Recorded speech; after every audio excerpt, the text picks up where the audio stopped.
Hi. അപ്പോൾ ഇന്നൊരു വാട്ട ഈറ്റിനിടെ കണ്ടാലോ?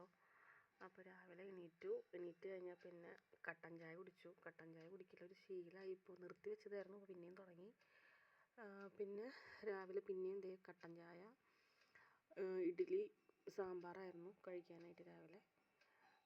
പിന്നെ 2-3 വഴുതനങ്ങ ഉണ്ടായിരുന്നു. അപ്പോൾ അത് ഞാൻ വട്ടത്തിൽ അരിഞ്ഞിട്ട് മീൻ വറക്കുന്ന പോലെ അങ്ങോട്ട് ഉപ്പും മുളക് പൊടിയും മഞ്ഞൾപ്പൊടിയും കുരുമുളകൊക്കെ ഇട്ടിട്ട് ഫ്രൈ ചെയ്തെടുത്ത്.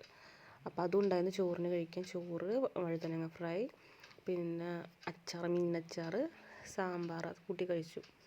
വൈകുന്നേരത്തിന് കൊള്ളി പുഴുക്ക് പോലെ ഉണ്ടാക്കി. അപ്പോൾ അതും കട്ടൻ ചായയും കൂടിയായിട്ട് കഴിച്ചത്. ഇവിടെ വീട്ടിലായ കൊള്ളിയാണ് കേട്ടോ. അപ്പോൾ അത് കഴിച്ചു. രാത്രി പിന്നെയും ചോറ്, ഉണക്കച്ചെമ്മീൻ വറുത്തത്, വൈകുന്നേരത്തെ കൊള്ളിപ്പുഴുക്ക് ഉണ്ടായിരുന്നു, രാവിലത്തെ സാമ്പാർ കുറച്ചുണ്ടായിരുന്നു, കായുപ്പേരി ഉണ്ടായിരുന്നു. അതൊക്കെ കൂട്ടി കഴിച്ചു.